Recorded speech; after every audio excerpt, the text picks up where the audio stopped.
3.2 product and quotient rules of differentiation.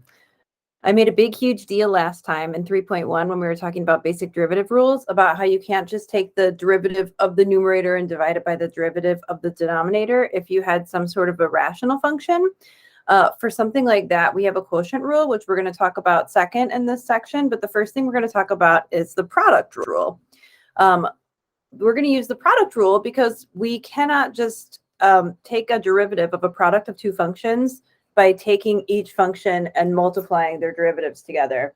I should probably remind you of what this looked like when we saw it in 3.1, by the way. So in 3.1, going back to these notes, let's see, we had a situation where we had a product of functions. It was in this example for the tangent line in 3.1. And your function was f of x equals x plus 2 times x minus 1. And I made a comment, don't take the derivative of one factor and multiply it by the derivative of the other factor. That doesn't work. This is the type of function we're going to work on today using the product rule so that you can see how that's illustrated. Now, you might want to note, by the way, and maybe we should show like a quick intro example with this function. When we rewrote this in order to use algebra, to use our basic rules of differentiation, we ended up getting this function for the derivative. We'll do this again with the product rule, and then you can kind of compare and see how you end up getting the same thing using a slightly different process. So I'm going to leave this out, actually, so I can refer back to it. All right, so the product rule for taking the derivative of a product of two functions is the first thing that we're going to do here. So today we're going to apply the product and quotient rules to find derivatives, slopes of tangent lines. I know it. We're going to be doing that in every single section, so get used to it. And equations of tangents, and continue to apply derivatives to applications. So we're going to keep learning new types of derivatives here for different types of functions. And again, in chapter 5, we're just going to add on more functions. And each time we do that, we're going to keep talking about how to apply that to slopes of tangent lines and application problems. Without further ado, here is the product rule. So the product rule, if you're taking the derivative with respect to f or to x, the derivative with respect to x of f of x times g of x, you're going to take f prime of x times g of x plus f of x times g prime of x. So you're going to end up taking your original product of functions and then turning it into these two different terms in your derivative. So you're first going to take the derivative of f and multiply it by g. Then you're going to add that to your original function f times the derivative of g. Now, there's a little proof here for the product rule and why it works. Later on in chapter 7, we're going to get into the nitty-gritty of how you would undo the product rule if you were trying to undo a derivative. But for right now, we are just going to focus on finding the derivative of functions using the product rule. And actually, I'm going to add a little quick example off to the side. Just going back to that example from 3.1, do that real quick. So I'm going to say recall. From 3.1, you had an example that was f of x equals, and I just showed it to you from your notes, x plus 2 times x minus 1. Now, the idea here is, oops, I forgot my parentheses. If I wanted to take the derivative of this function without having to simplify it first, so first, when we did this in 3.1, we FOILed and we just split this up into terms so that we could use basic rules for differentiation. The way this would work with the product rule would be, I would be taking the derivative f prime, and I would be looking at each function as though it was, let's relabel this. It's going to be better if I don't call this f because I want to label the parts to match what we have. We're going to call our original function h and not f so that I can label each factor f and g. So I know it doesn't make much of a difference to you, but I don't want to have two different expressions labeled f. So we'll call this h of x. All right, so let's say I have this h of x. If I'm going to take h prime of x, what I'm going to do is I'm going to assign each factor a name. And you're going to get so good at this that you're not even going to have to go through all this work. I'm going to let the first factor be f of x. and the second factor can be g of x. So when I take the derivative using the product rule, I'm taking f prime times g. So that means I need to take the derivative of f of x. So the derivative of f of x is 1. So this would be f prime. I'm going to multiply that by the function g, which is x minus 1. And then I'll add that to f times g prime. So g prime is just the derivative of x minus 1, which is 1. So this is the derivative of the function, and we would then simplify that. So I would say that this is x minus 1 plus x plus 2. And when you simplify that one more time, you get x plus x is 2x, and negative 1 plus 2 is positive 1. We found that the derivative of that product was 2x plus 1. Now, notice that's the same exact derivative that we found using the basic rules for differentiation from 3.1, 2x plus 1, 2x plus 1. The function was the same, x plus 2 times x minus 1 in both cases. We just used a different process to get there. Now, it would be up to you which process you would decide to use here.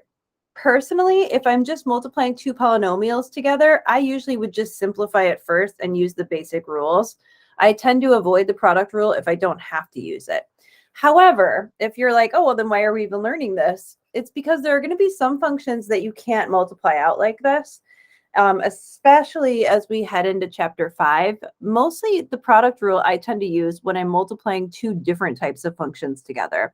So like maybe a radical function times a polynomial. But you're going to see that in chapter 5, we're going to be getting back into these exponential and logarithmic functions, and then those are going to get multiplied by polynomials. And you're really going to have to use the product rule to find those derivatives. So we're learning the product rule here in chapter 3. We're going to use it again we're going to use it all over the place as we work our way through. But for some of these functions, if you have an option to find the derivative in another way, don't feel like you have to use a product rule just because it's a product. You can always simplify it and turn it into something that's not a product. So let me give you an example that is a little more complicated. So that example would be y equals, and this is x cubed minus 1 over x cubed, and then times 5x minus the cubed root of x plus 7 divided by the square root of x. So there's a lot going on here. X cubed minus 1 over x cubed multiplied by 5x minus the cubed root of x plus x over the square root of 7. Now, if you're using the product rule for something like this, assign your functions some names because these can get kind of complicated. There's a lot going on here. Now, if you were like, wait, do we have to use the product rule? You just said we didn't. You're right, you don't. If you wanted to go through and FOIL all this out, you absolutely can. But the whole idea here is I'm illustrating to you how to use the product rule. So I'm going to use the product rule for this particular example. I'm going to take the first factor and I'm going to call it f of x. And I'm going to take the second factor and I'm going to call it g of x. So in order to put this together using the product rule, these are the pieces I need. By the way, you might notice that this formula is written in a slightly different order than the one that I gave you. I like to give the formula this way just because I feel like when we learn the quotient rule, you won't have to switch your ordering. Everything will just kind of come from here because the quotient rule is kind of similar. But it does not matter. Addition and multiplication are commutative. So if you want to write it in this order, that's okay. But I'm going to write mine as the rule above so we can see it. F prime g plus f g prime. Same thing, just slightly different order, just so I can remember it one way. Okay. So I'm going to need a couple of things here. I have f of x, but I'm going to need f prime, and I'm also going to need g prime. So if I'm going to find f prime, I need to rewrite f so that I can take its derivative. I need to write this in a not more simplified way, but a way that works with our basic rules for differentiation. This right now has a variable in the denominator. Officially, this particular term on its own would require a quotient rule, which we haven't learned yet. And this is not something I would make into anything more complicated. We're just going to rewrite this as x to the negative third. So I'm going to rewrite f of x as x cubed minus x to the negative third. And then we'll rewrite g of x. I'm just kind of putting these components down right now. We're going to have to rewrite g of x in a similar way. So the 5x can stay, but the x to the, or I'm sorry, the cubed root of x is going to be rewritten as x to the 1/3 power. Remember, we can always rewrite that radical into a rational exponent by making sure that the index is the denominator of the fraction. Then we have plus 7 times x to the negative 1/2. It's negative 1/2 because the variable is in the denominator and we need to move it up, but then a square root is considered a 1/2 power. Now that you've rewritten f and g, so this is basically just taking what we did in the last section and just adding more onto it, we'll take f prime and g prime, and then we'll put everything together using this formula. So f prime, bring the exponent down, decrease the exponent by 1, minus, again, I'm going to bring the exponent down and decrease the exponent by 1. And we'll rewrite this so it looks a little bit better. So this is 3x squared plus 3x to the negative 4th. Now, it's up to you if you want to write this second term as 3 over x to the 4th power. You don't have to, but I want to make sure that if you do rewrite it, that you write it correctly. So I'll put it down here just so you can see it. The big thing I see students doing here with this particular term when they try to make the exponent positive is they bring both the 3 and the x down into the denominator. But notice the 3 is not being taken to the negative exponent. Only the x is being taken to a negative exponent. So the 3 is going to stay right where it is, and the x would come down into the denominator with an exponent of positive 4. If you want to put like a little cloud around these pieces so you can easily find them when we start to put this together, that's fine. Or you could reuse your f from the original. F prime is, which one will I use? I don't know. I kind of like this one better, personally. Now we'll find g prime. So the derivative of 5x is 5 minus, I'm going to bring the exponent down, rewrite my x, and decrease the exponent by 1. So 1/3 minus 1 is negative 2/3. I'm going to leave my constant multiple. I'm going to pull the exponent down and decrease the exponent by 1. All right, so that's your g prime. Now we're going to simplify it. And it's kind of up to you how you want to do this. If you want to leave it with negative exponents, I don't know. I might in this case, just because moving it down into the denominator is really not going to do much. I don't know. It's up to you. If you did want to move it down, the 3 in this case would stay in the denominator because it's already there. And then x to the 2/3 would move down into the denominator with a positive 2/3.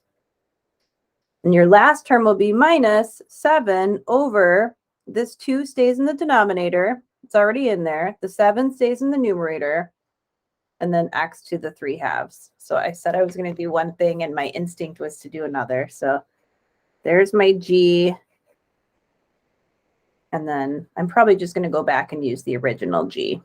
But you can also use this one. It does not matter unless the instructions specify that you need to write this in a specific way.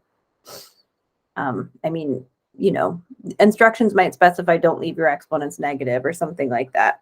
I usually don't mind on a test if my students leave their exponents negative. Everyone's different. I used to force my students to always write their exponents positive, but I dropped that a while ago. All right, now to put this all together, we're going to use the product rule. So we're going to say that y prime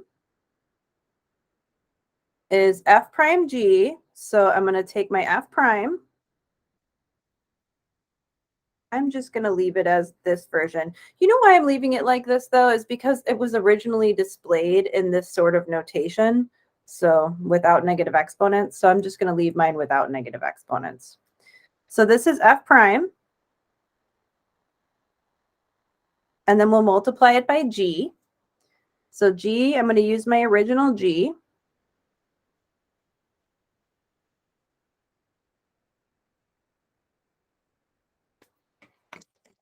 Listen, I have to tell you, I got this whole new pack of flare pens the other day, and I need to be using them more effectively, differentiating my colors. I'm so stoked about them. Going to town on this whiteout. I'm just going to label this in a separate color. So this is F prime, and it's very hard to use a flare pen over whiteout. I'm trying to make it more readable, and I'm making it less readable. Sorry. F prime, G. And then I'm going to say plus FG prime. So our F, I'm just going to use the original. So that's our F of X. And then I'm going to multiply by G prime.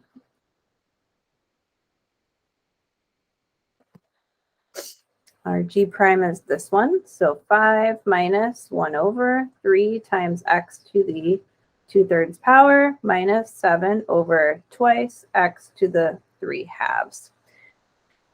Now, this is a place where you might panic and be like, oh my goodness, do we have to now simplify this whole thing out? I'm going to say no. This is such a crazy expression.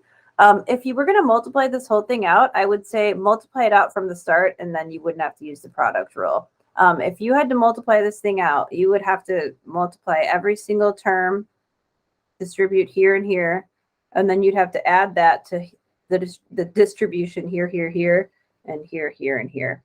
So it'd be a little crazy, but this is what the derivative would look like. Just the derivative. I would not put something so crazy on a test. Mostly I'm just trying to illustrate how to use the product rule. Okay. Find the equation of the tangent line to the curve. Whoops. Here we are. There it is. At x equals 4. So your curve is going to be, I'm going to call it y. Y equals x cubed minus 2x squared times 1 over x plus 1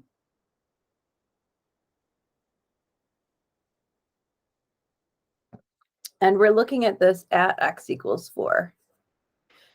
Now, since you know that we're going to be looking for the equation of the tangent line to the curve at this particular value of x, remember that in order to write an equation for a tangent line, you always need a point and a slope. We're going to end up finding the slope using the derivative, but when we generate that point, the point is going to come right off the graph. So if you wanted to start off right away by finding the y coordinate for this point, you might want to do that now versus later on when you find the derivative and then getting confused about, wait, where am I going to find this point again? So I'm going to go ahead and find that now. So I'm going to say that y of 4 is just going to be 4 cubed minus 2 times 4 squared times 1 over 4 plus 1. Let's see what we end up getting. Let me see this all right. No. Oh. Okay. You don't need to see all this. So let's see. We have 4 cubed. I'm going to use my parentheses here. Minus 2 times 4 squared times 1/4 plus 1. If you enter it like this, your calculator will know which operations to do, and you get 40. So we already have the point that we're going to use, and it's at 440.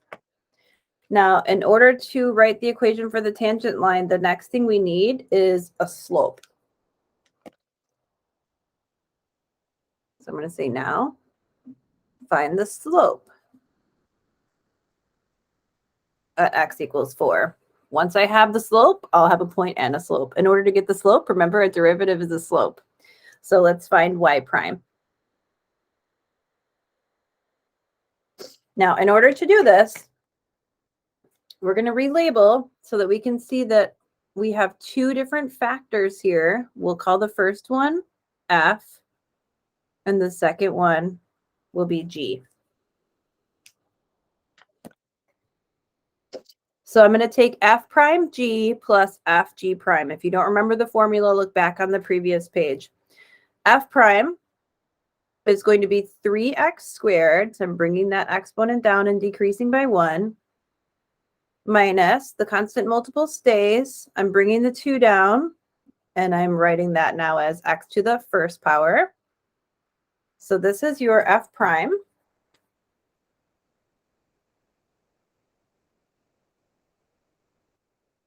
And now we'll multiply that by G.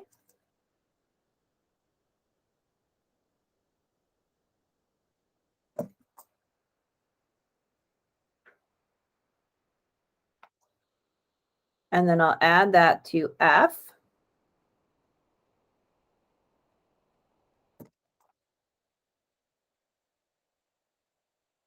And then we'll multiply by G prime. Now, if you're going to find G prime, you're going to want to rewrite G, because right now you have G as 1 over x plus 1. So I'm going to say that if G of x is 1 over x plus 1, then I can also write G of x as x to the negative first plus 1. Remember, you have x in the denominator to the first power. When you bring it up, it becomes x to the negative first power. So now when I take G prime, right, F prime G plus F G prime, I'm bringing the exponent down, rewriting my x, and decreasing the exponent by 1. Now, the derivative of 1 is 0, because the derivative of a constant is 0. So right now, I can just close this off and say that it's G prime, because that derivative is done. Sometimes students, for some reason, just want to rewrite that constant. They'll take the derivative of any variable term, and then they'll just rewrite the constant. But make sure that when you're taking a derivative of a constant, you remember that that derivative is 0. Okay, now we have our derivative. In order to find the slope at x equals 4, we need to evaluate the derivative at 4. Now, you can simplify this if you want to, but you actually don't even have to. If I was just asking you to find the derivative, I for sure would at least want you to simplify the 2 times 2. Stuff like that. But if all we're doing is finding a slope at 4, you don't actually have to simplify the derivative in order to do that. So we'll take y prime and evaluate it at 4. So there's a little bit of work here to do, but nothing too crazy. But I will write this 2 times 2 as 4, at least in my computation.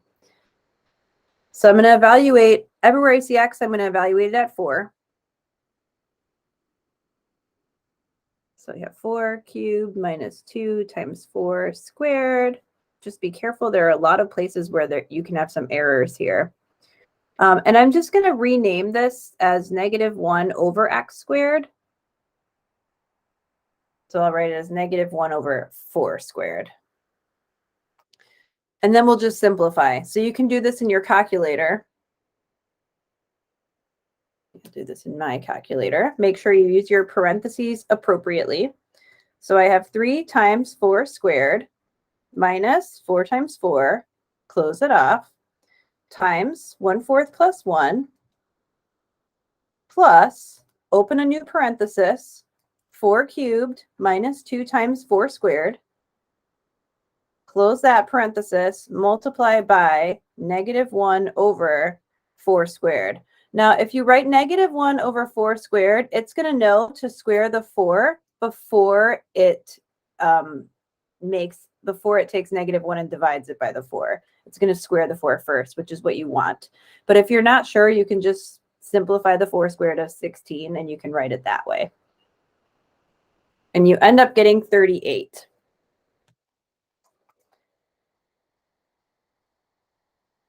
So this is the value for your slope at x equals 4. Now you have a point and a slope, so you can use point slope form to rewrite this, or to write this equation, I should say. So the equation for the tangent line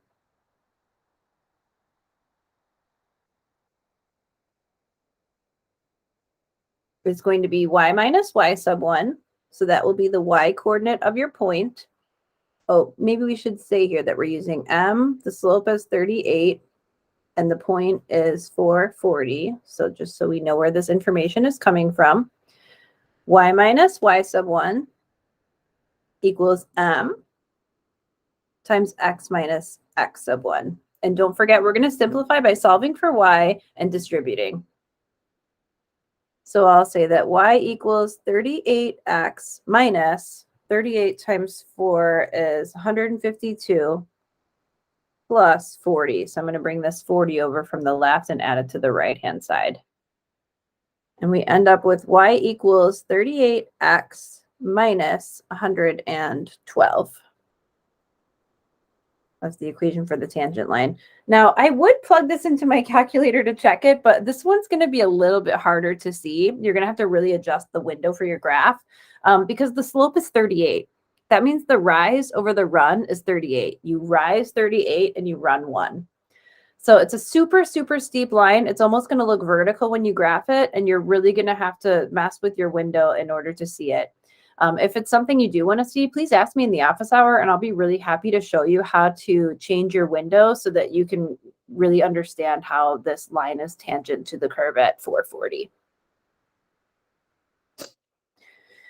All right, the other rule we're going to learn today is the quotient rule. This one I love because sometimes you cannot avoid it. Now, just like with the product rule, there will be instances where you can rewrite the function to avoid using the quotient rule. But sometimes you can't. There are a lot of times where you just cannot avoid it. So you're going to know it, use it, love it. This is a quotient itself. So in the numerator, we have f prime g, and hopefully this is starting to sound familiar to you, minus f g prime, all divided by g squared.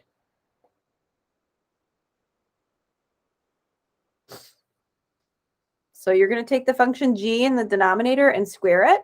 And then you're going to take f prime g minus f g prime. So now you can see why I wrote the product rule the way that I do, so that we don't have to change anything when we switch it to the quotient rule except the sign in between the terms and dividing it by g squared. So it's the same as the product rule, except the sign changes from plus to minus, and we're dividing by g squared. That's the difference. Now, this little graphic over here on the right is saying low d high minus high d low all over low squared. If you learned how to take the quotient rule previously in a high school calculus class and you learned this low d high minus high d low all over low squared, that's fine. Use it. Whatever you have to do, if you don't want to use this form, that's okay. You can use the low d high form. If you have no idea what I'm talking about, also fine. It doesn't matter. It's just another way to remember this. When this says low, it means the denominator. And when it says high, it means the numerator. The reason I don't use this is because I was never taught this as a student. So I always just did my derivatives like this. And my mind just remembered it because when you use it every day over and over and over again, you just remember it. That's it. As long as you remember the product rule, you'll know the quotient rule because you're just changing the plus to a minus and dividing by g squared. But if you take low, d high means the derivative of the numerator, minus high, which is the numerator, d low is g prime all over g squared. The only difference then would be that I have d high low minus high d low. I don't know. You do whatever you want to do, but it's here in case you need it, in case you sort of remember that mnemonic and you want to use it, be my guest. All right, I'm going to put one example here at the bottom for you using the quotient rule. It is y equals, in the numerator, we have 2x to the fourth plus 2x minus 1. And in the denominator, we have x cubed plus 3.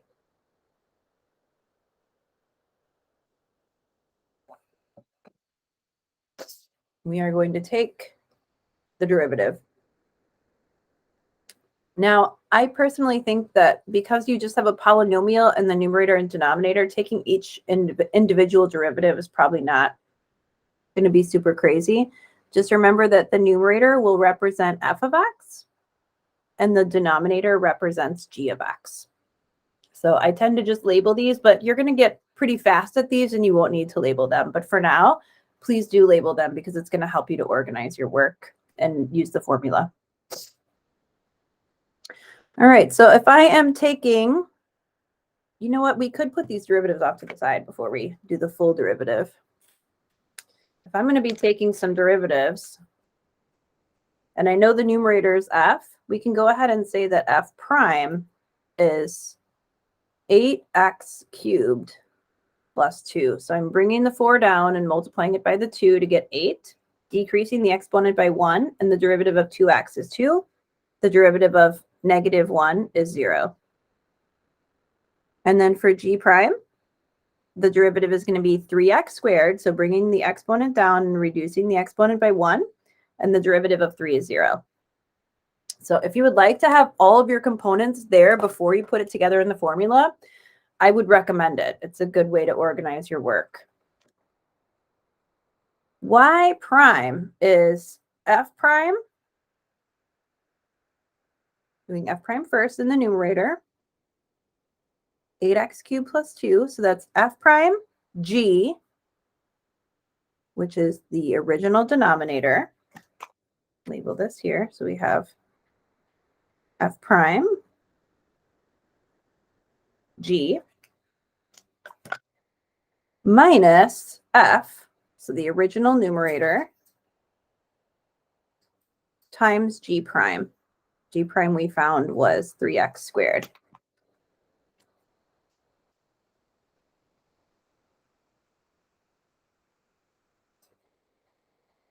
And then don't forget to divide by g squared. Sometimes I think because we do so much work with the numerator that it's so easy for us to be like, oh, that was crazy. And then we just move on and we forget to divide by g squared. So just take the g in the denominator and square it. Just make sure you put parentheses around that.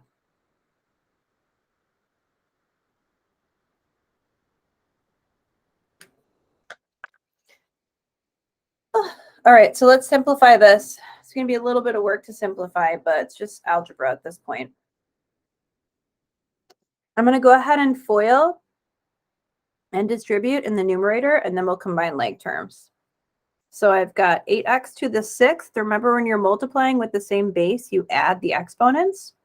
Then I have plus 24x cubed. I'm just going to write it all out. Plus 24x cubed plus 2x cubed. So those would be the outside and inside terms. And then for the last terms, we have 6 minus. All right, now this is the biggest thing that students get wrong here when they're simplifying their quotient rule derivatives. They forget to put parentheses behind the whole entire thing that's being subtracted. I have students in Calc 3 who still can't take derivatives and do this correctly because they forget to put the minus sign there and then put a parenthesis behind it. This whole thing here is getting subtracted. You must include that minus sign with parentheses. So this will be 6x to the 6th. When you're multiplying with the same base, you add the exponents and then multiply the second term by 3x squared. So that's plus 6 times x cubed minus 3x squared. And then divide that whole thing by g squared. All right, I'm going to do like a simplify and then a finish on this last line. I should have spaced this out a little bit better, but I did not. All right, so we're going to combine these two like terms, and then we'll remove these parentheses. So we have 8x to the 6th plus 26x cubed plus 6 minus 6x to the 6th minus 6x cubed plus 3x squared. So now I'm just distributing that negative sign into the parentheses.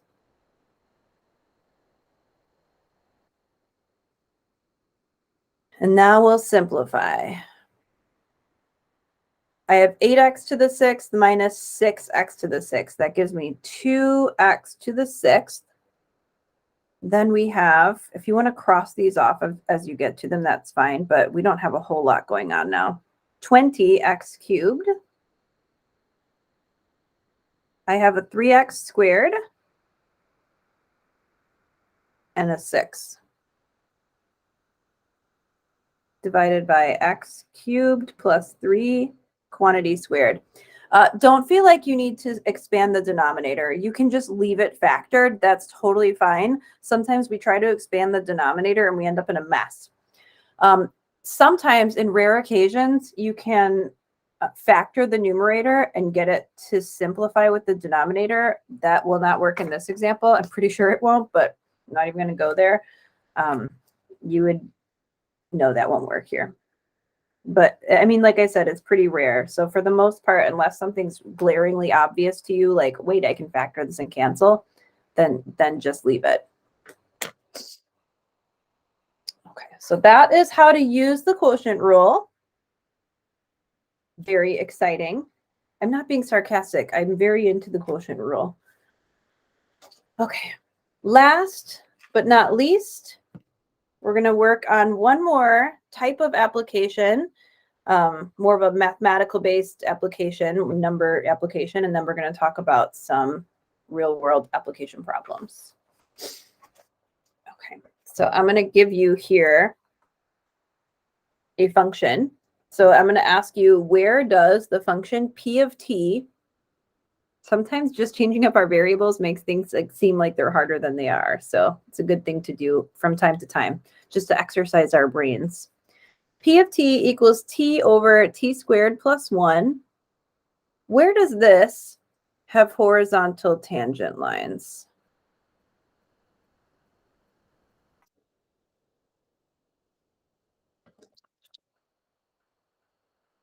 That's a good question. Okay. Now we're talking about the quotient rule. So you know that you're going to be taking this derivative using the quotient rule, but the question is asking, where does this function have horizontal tangent lines?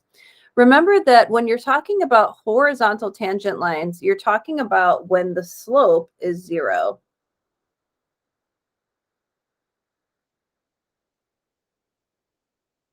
A horizontal line has a 0 slope. If you don't remember that from algebra, I'm reminding you now. A vertical line has an undefined slope, but a horizontal line has a 0 slope.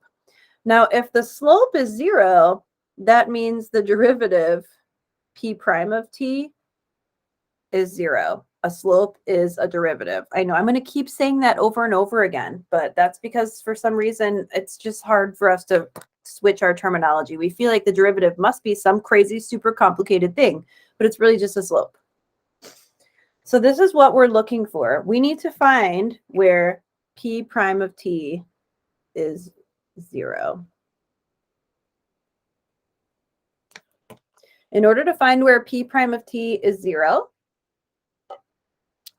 we need to take its derivative and set that derivative equal to 0. Now, this is not some random weird application that you're never going to see again. Most of what we're going to be doing in the next chapter will have to do with horizontal tangent lines. And you're going to see why again in the next example. But what we're really going to be focusing on in the next chapter is maximum and minimum values. And if I'm going to hit a maximum value, it's going to happen where my tangent line is horizontal. We should look at this on the graph too. But we're going to be talking about this over and over and over. So right now I'm just sort of trying to plant these seeds so you get used to thinking about things like this. But in order for a tangent line to be horizontal, you must be at the top of a curve or the bottom of a curve, which means a maximum or a minimum value. Okay, let's see. Let's go ahead and label some of these parts here. Now we're officially talking about t. So if you really want to switch this to a function in y and x and switch it back, you can. But I think it'll be good for us to get used to just using p and t. So this value in the numerator will be f of t. So we can say that f of t is t. And then in the denominator, we can say that g of t is t squared plus 1. Now, since we're going to need to use the quotient rule, we know we're going to need f prime and g prime. F prime of t is 1. Now, g prime of t is going to be 2t. You bring the exponent down, decrease the exponent by 1, and then the derivative of the constant is 0. So you have all the information you need at this point to find the derivative of p using the quotient rule. So we'll say that p prime of t is, and remember I'm going to have a fraction here. If you think you might forget g squared, put a fraction bar down. I tend to not put the fraction bar down because I don't know how long I need for the bar to be. So I'll just start writing my numerator. So we're going to take f prime g. So f prime is 1. G is t squared plus 1. So this is our f prime and g minus f g prime.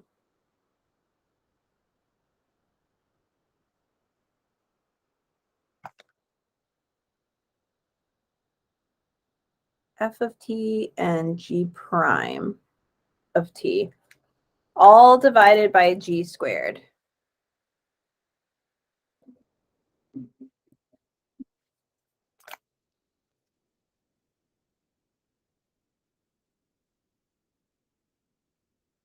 So those are all the components. We put them together. I labeled them so you can see what's what. Now we're going to have to simplify.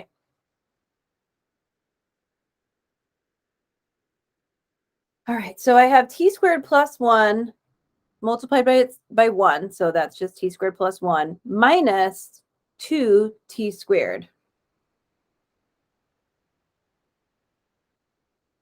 And that's really what we're looking at here in the numerator. And then we'll divide by g squared again.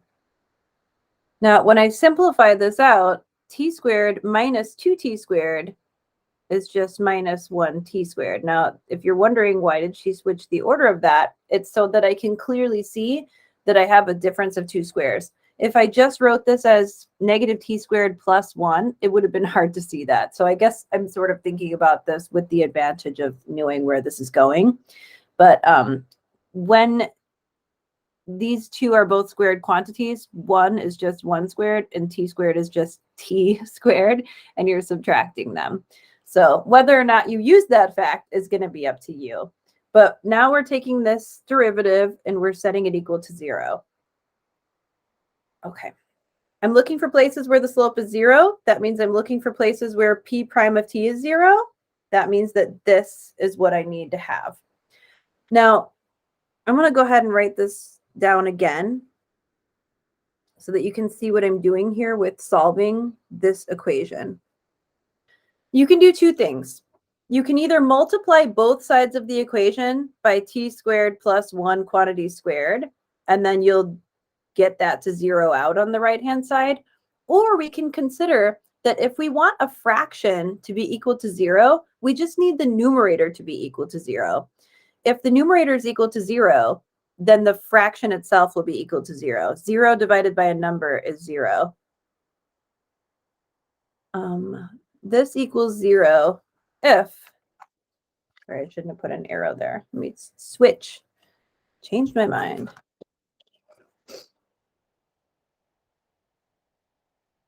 If 1 minus t squared equals 0.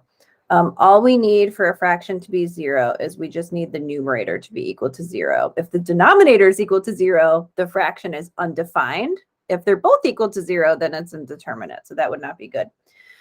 But in this case, we can just say that we are going to set the numerator equal to 0.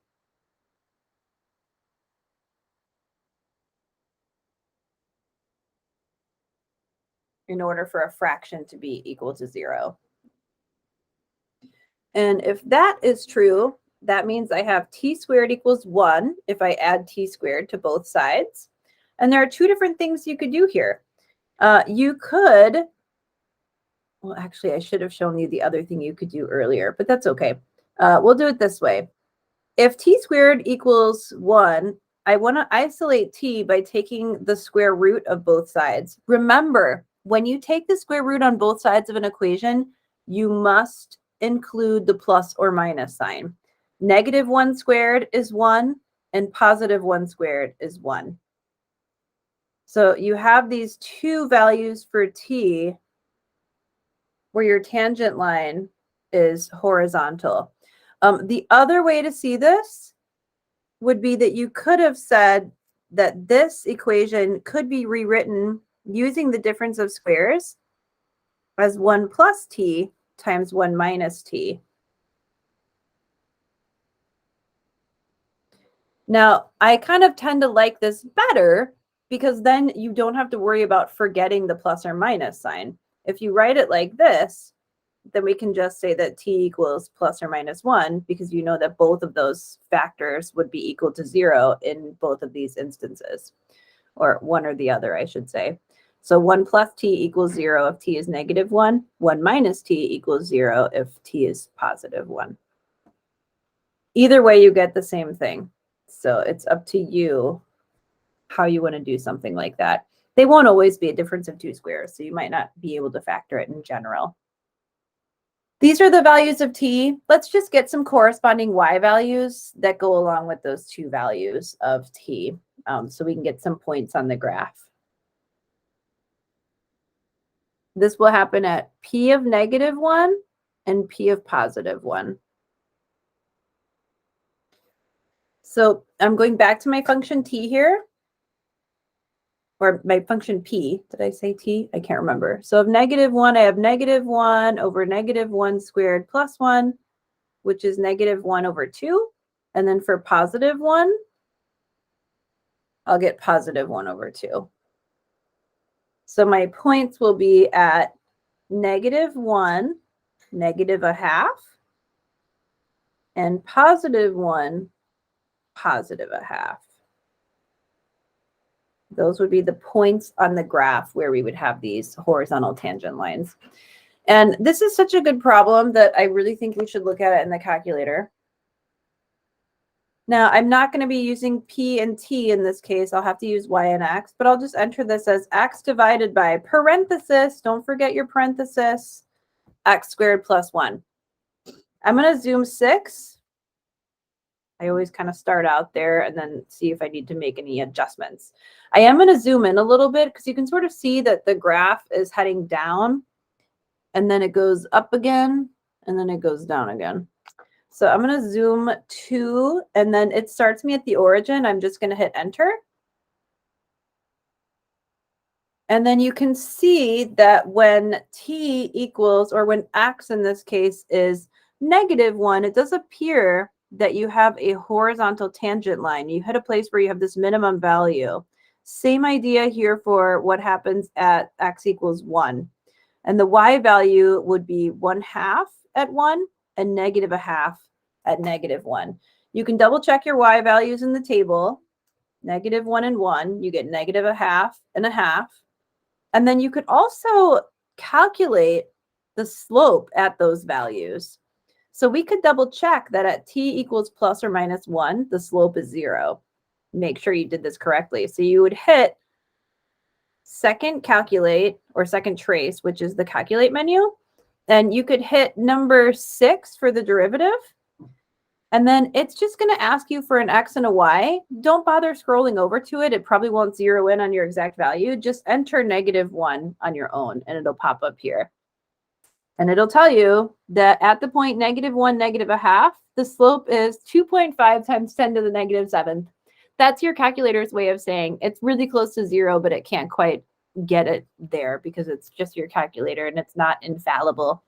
But it is indeed 0. I bet you it'll do the same thing if we try to calculate 6 at x equals 1. Yeah, it's getting there. It's close, but it can't quite tell you that the slope is 0. Sorry. I was hoping it would have a better and easier time with that, but it did not. Either way, we should be able to see that we have these horizontal tangent lines at those values. I mean, think about it. You could even graph like y equals a half and y equals negative a half. And then you would see that the horizontal tangent line appears to be running through your graph exactly at x equals 1 and x equals negative 1.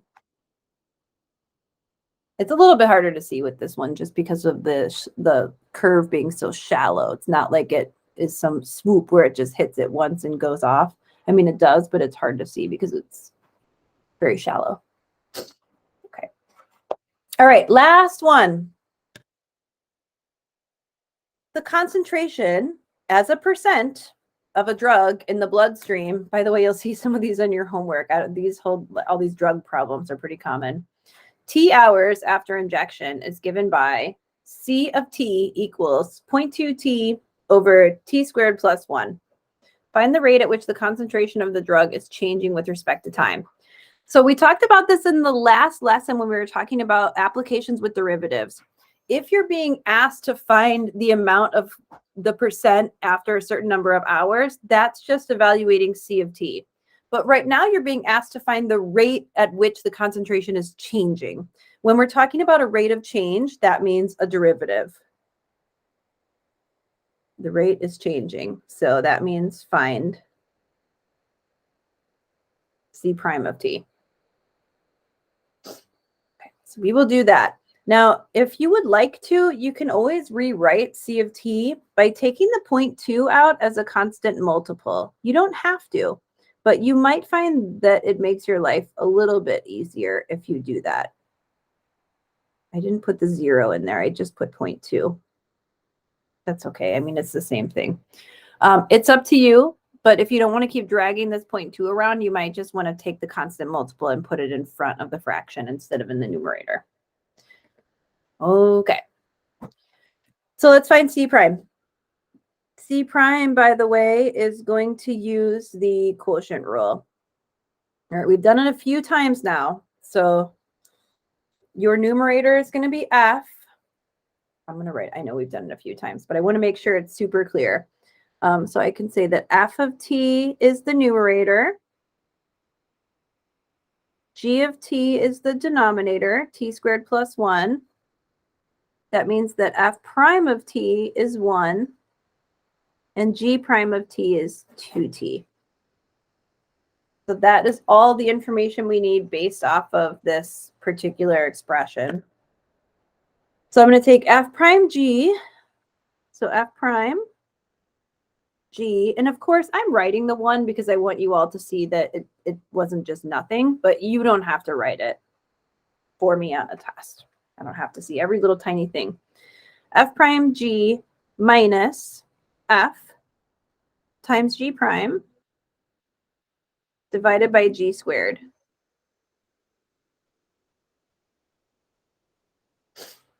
Oh, and I forgot about that constant multiple we pulled out. Times 0.2. And then we'll simplify. There's not like a whole ton we can do, but notice, by the way, that this example, one of the cool things about pulling out this 0.2 is that now you can see that what was left over of the function, this T over T squared plus 1, is exactly what you had in the previous example. T over T squared plus 1, T over T squared plus 1. So you can just take the derivative from your previous example and multiply it by 0.2. So in case you did not see that.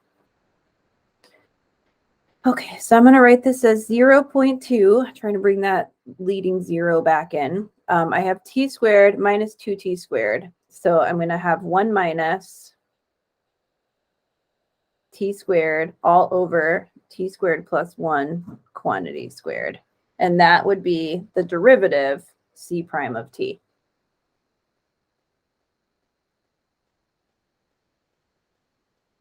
And if you wanted to leave the 0.2 in, you absolutely could. It's just one more quantity you have to drag around. How fast is the concentration changing when we're talking about how fast is it changing? We're talking about the derivative. So how fast is it changing at half an hour, 1 hour, and 2 hours? So we're going to give some examples of what's happening with the changing rate of the concentration, and then we'll kind of bring this back into that horizontal tangent line situation. So it's saying, what's the slope at half an hour, 1 hour, and 2 hours? Well, C prime of a half, C prime of 1, and C prime of 2 are the values we're looking for here. Now, remember, if I asked you, What is the percentage of drug concentration at a certain time? That's just C of t. But I'm asking you how fast it's changing. That's taking you back to the derivative. So we can enter this into our calculators. The nice thing is we kind of already have this function in our calculators if you did this with me in the previous example. The only thing I have to do now is multiply it by 0.2. 0.2. I put second insert so I can put that in there. And this is your derivative, 0.2 times, oh wait, this was the original function. Never mind, we do have to do some rewrites. I forgot that we had not graphed the derivative. All right, let me get rid of this just so I can start fresh. Sometimes it's easier just to start fresh. 0.2 times 1 minus x squared divided by x squared plus 1 quantity squared. Okay, so this is your derivative.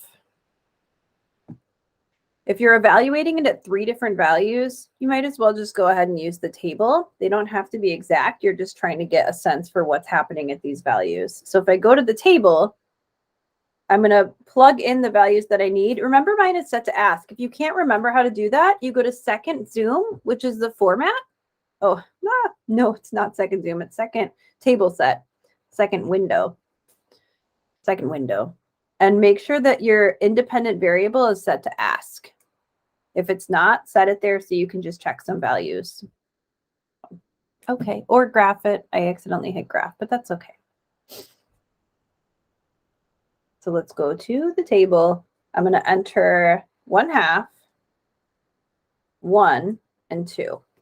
Those are the values I'm looking for. I'm evaluating the derivative at these values. You could also do that by hand in your calculator. I just feel like if you have more than one value to evaluate, it's easier to do it in your calculator. So add 1/2, the value that we got, and I can, of course, scroll over it to see if that was truncated, but it actually seems to be exactly, so maybe I shouldn't have the squigglies. It appears to be exact when I scroll over it. So this is equal to 0.096 percent per hour.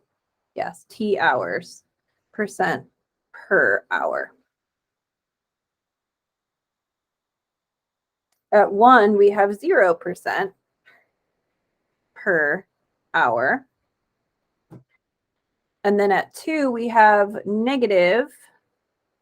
Let's see if this is exact. Yeah. So when I scroll over it, I'm just trying to see, like, is this rounded or is this an exact value? So just by hovering over it, you can get a fuller decimal. So if it was rounded, you'd be able to see, like, for instance, that value, you can see more digits on it. We didn't use that for this problem, but it wasn't 0.001. There was a lot more going on. That was just a value I had in there. All right, negative 0.024% per hour.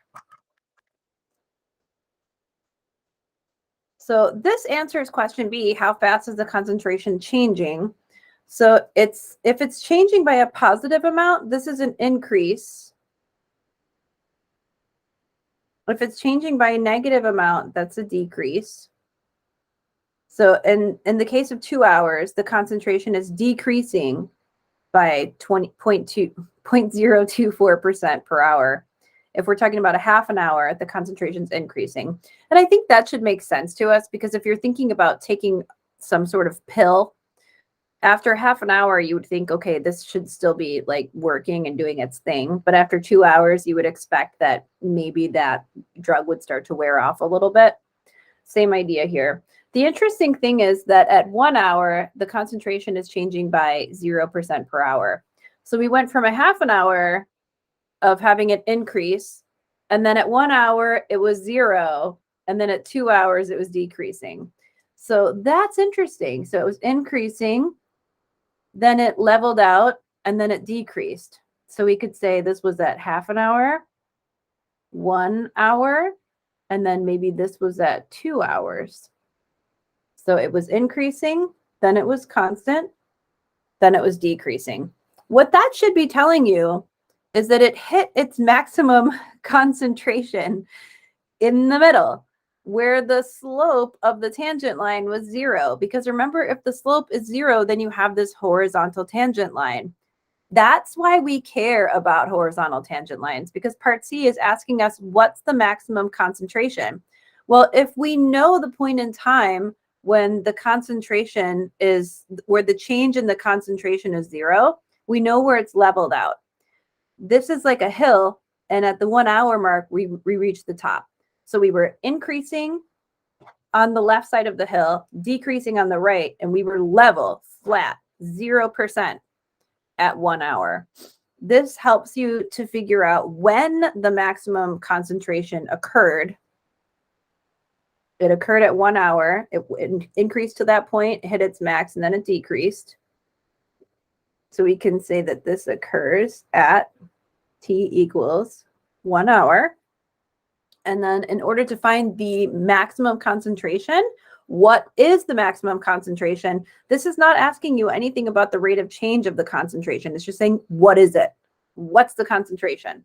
Well, the concentration of a drug in the bloodstream is given by C of T. So this is where we're going back to our original function. And I'm going to look for C of 1. So this is going to be 0.2 times 1 divided by 1 squared plus 1, just using the original formula for T that we had up here, or C of T, I'm sorry. So 0.2 times 1 divided by 1 squared plus 1. And that is 0.2 divided by 2. And you'll put that into your calculator. 0.2 divided by 2 is 0.1. And remember that C of T gives you a percent. Don't say percent per hour, because that's not what the question's asking. It's asking, what is the concentration? Well, the concentration in the bloodstream would be 0.1% at 1 hour. And of course, you could even verify, well, like, what happens at half an hour then? Well, you would just evaluate C of a half and C of 2. And you should find that this concentration at 1 is where you hit that max, and then it decreases. Okay. All right.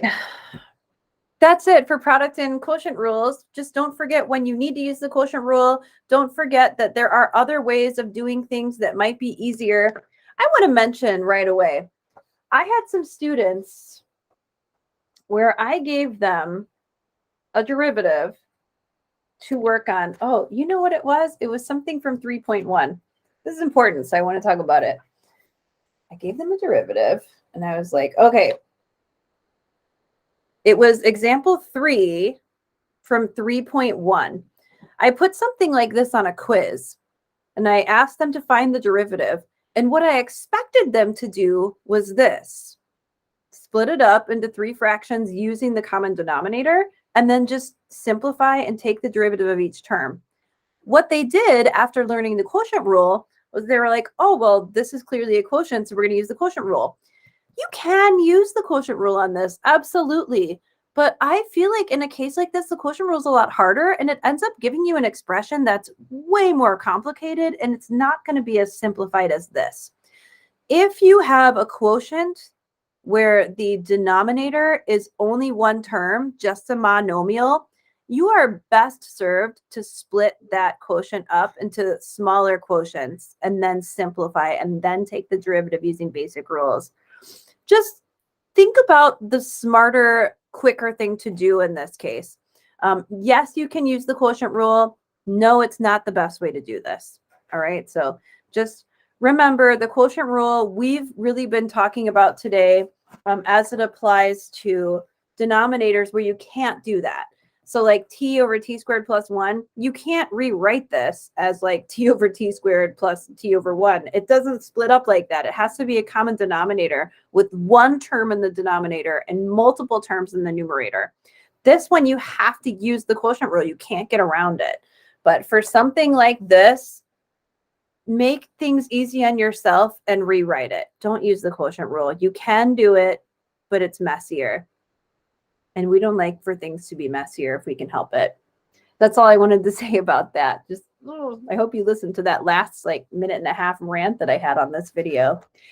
Anyway, good luck working on your homework. I hope you really enjoy taking these derivatives. It's awesome, awesome, awesome stuff. And have a wonderful rest of your day.